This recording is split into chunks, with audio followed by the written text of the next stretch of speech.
What if I told you Back to the Future predicted drones, video calls, and even biometric security before they were real? Today I'm showing you 10 times the movie nailed the future, years before any of us had a clue.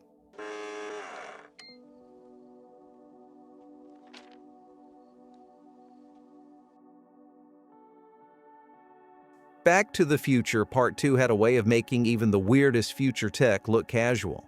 There's a scene where Marty McFly sees a drone walking a dog down the street. At the time, the idea that personal drones could actually be out in the world doing everyday jobs for people sounded ridiculous. But drones have a much longer history than most people realize.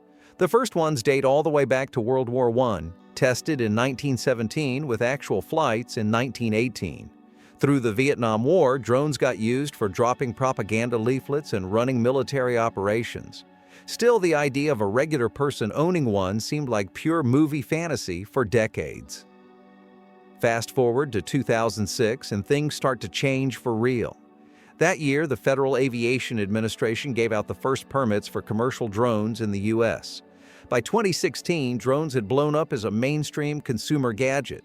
They weren't out walking dogs, but you started to see them everywhere, filming aerial shots, racing, mapping, even making test runs for package delivery. What was a quick joke in a Hollywood sequel became just another part of everyday life.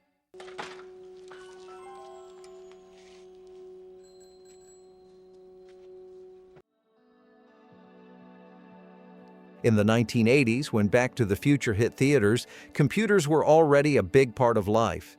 They'd been around for 40 years by then. The first system showed up in the 1940s. The earliest programs followed not long after. By the time Marty McFly was skateboarding through Hill Valley, plenty of households had a computer sitting in the living room. Only thing is, these things were huge. A home computer in the 80s meant a heavy, bulky box, nothing you'd want to carry around. Then Back to the Future Part 2 comes out, and suddenly Marty's bumping into somebody using what looks like a handheld tablet. In reality, most mobile phones at the time were still the size of a brick, so a small portable computer tablet on the street just looked wild. It seemed like real science fiction. Although, to be fair, sci-fi had been dreaming up tablets for years. Star Trek characters already had their pads long before Apple or Microsoft got into the game. There actually were tablet-style computers available when Back to the Future Part 2 was made, but portable was a stretch. The top sellers weighed close to 5 pounds and still needed both hands to use. You couldn't just slip one into your jacket pocket. It took until the 1990s before mobile phones really started shrinking, packing in more and more computer tech. By the time the year 2000 rolled around, Microsoft had finally figured out how to make a true tablet. Small enough, light enough, and powerful enough to actually change how people used computers. Aren't going to set anything on fire this time, are you, Doc?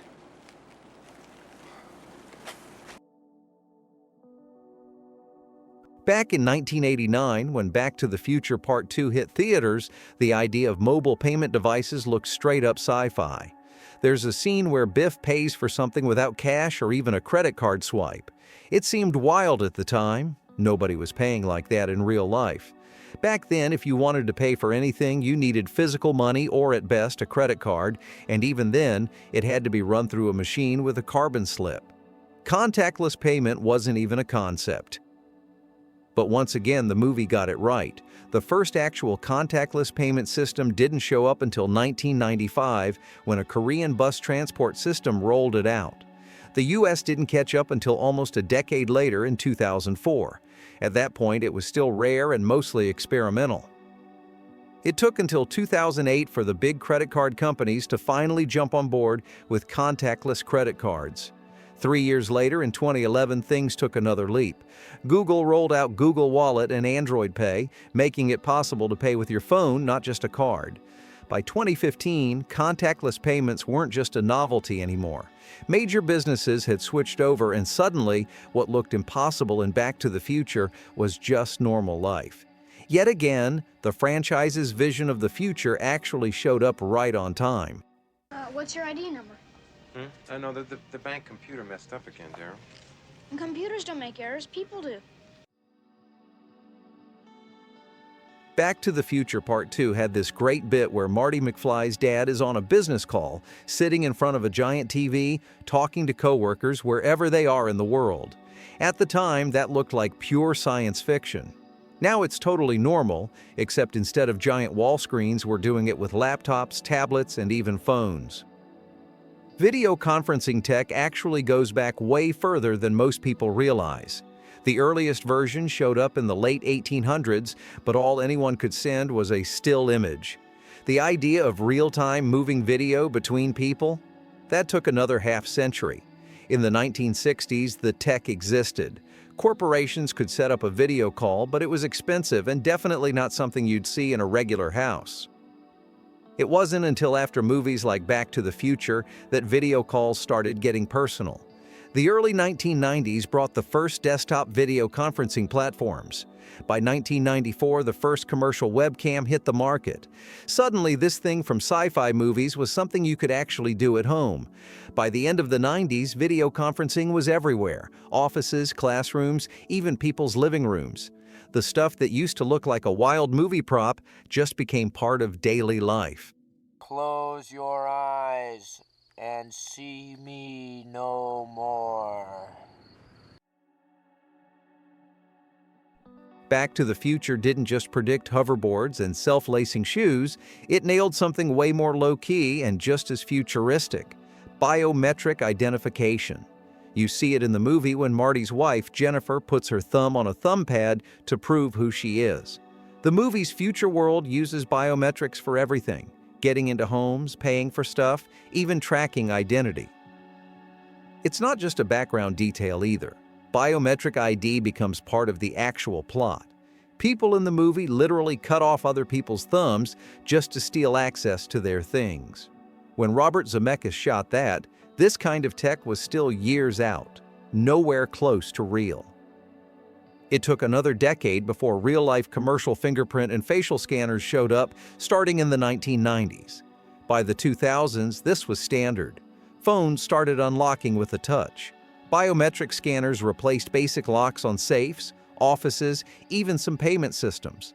Something that was pure sci-fi and Back to the Future is now so common, nobody even thinks about it. It can't be. Drop it.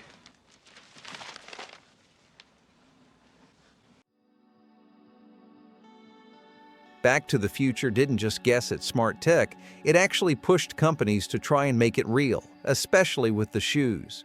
Marty McFly's self-lacing sneakers became a marketing jackpot.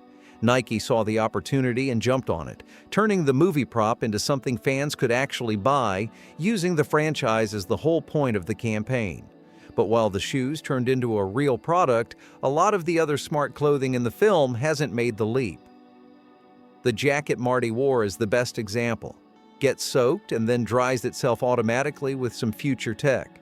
Hits a button and the thing resizes to fit perfectly, like it's reading his mind. That kind of auto-adjusting, self-drying jacket is still pure science fiction. Nobody's pulled it off for real. But smart clothing has moved forward in other ways. These days, you can buy gear that responds to temperature, adjusts to conditions, even uses Wi-Fi to manage features. It's not Back to the Future yet, but some of that thinking has become reality. There was even a Kickstarter back in 2015 to make a real self-drying jacket, showing just how much those old movie ideas keep pushing what tech companies try to build. Jacket drying. Your jacket is now dry. Back to the Future turned the DeLorean into a legend. Everyone remembers the gull-wing doors, that stainless steel look, the whole future car vibe. What's easy to forget is that by the second movie, Doc Brown ditches gasoline and starts fueling the time machine with garbage, basically anything but gas. The idea of a hydrogen-powered, time-traveling DeLorean is total sci-fi, never going to happen in real life. But if you strip out the time travel, you actually get pretty close. Toyota saw the opening. In 2015, the same year Marty McFly jumps to and Back to the Future Part 2, they brought back Michael J. Fox and Christopher Lloyd to promote their hydrogen car, the Toyota Mirai. Not a coincidence. They leaned straight into the nostalgia, rolled out commercials starring the original Doc and Marty, and tied the launch right to the movie's future date. This was Toyota's way of showing off eco-friendly tech. The Mirai doesn't use gas, runs on hydrogen, and the whole campaign used the DeLorean's future fuel idea to push the story. The message was simple. The future's here, and it doesn't run on gasoline. No time travel, but everything else from the movie is on the lot. Marty! You've got to come back with me! Where? Back to the future! Back when Back to the Future Part 2 came out, nobody took Marty McFly's computer goggles seriously. For most people in the audience, it looked completely ridiculous. Sci-fi had played with this kind of space-age tech before, but in this movie it was just part of everyday life at home, which at the time seemed way out there. Those video glasses Marty wears could do everything. Take video calls, play TV, whatever you wanted. Basically an all-in-one screen strapped to your head. People laughed at it, but now that's just normal. The same idea is everywhere, and the tech goes even further. Today you see smart goggles and headsets that aren't just for video calls or TV, but also use full 3D immersive technology. It's not just in movies anymore, it's actual products from companies like Google, Sony, and Apple. What looked silly in a movie theater back then became standard gear about 20 years later. Wearable screens, smart glasses, all of it. Now it's just another piece of daily tech. Back to the Future wasn't just guessing, it basically predicted a whole industry before it even existed.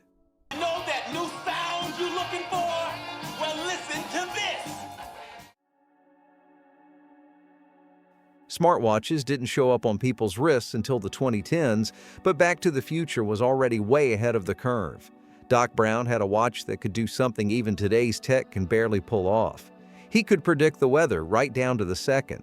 There's that scene where it's pouring rain, Doc checks his watch, calls out exactly when it's going to stop, and sure enough, the sky clears right on cue.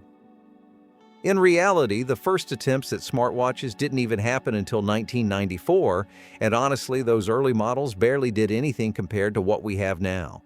They were clunky, limited, and looked more like science experiments than actual products. By 1999, the first smartwatch phones appeared, and the 2000s brought in the first watches with Bluetooth. But weather prediction, nowhere close. It wasn't until the 2010s, when weather forecasting technology really jumped ahead, that companies started to take a shot at real-time weather data on your wrist. AccuWeather and others developed new tools, and you started seeing watches that could actually give you updates about rain starting or stopping. Still not on Doc Brown's level, but a big step forward from the old days. The tech finally caught up with the dream, just not as sci-fi accurate as the movies promised.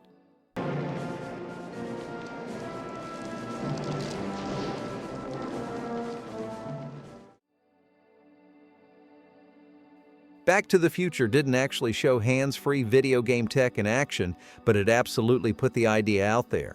In the original movie, Marty lands in the past and checks out the soda shop's arcade games. Later, when he jumps forward to the future, there's this quick scene where he tries to show off his old-school skills. Instead of being impressed, the kids around him are confused. One of them even calls the idea of using your hands to play a game of baby toy. Marty's left standing there looking like he's suddenly a dinosaur. That throwaway moment stuck with people for decades, and now it's not even sci-fi anymore. Hands-free gaming isn't just possible, it's everywhere. We've got Microsoft's Kinect, PlayStation's camera, the Leap motion controller, and a bunch of other systems that all let you control games without ever touching a controller. Motion sensors, cameras, voice commands, stuff that felt impossible back then, but totally normal now. Back to the Future threw out a wild idea, and the world actually caught up. Video games without hands? That's not just real, it's been real for years. One more thing the movie got right.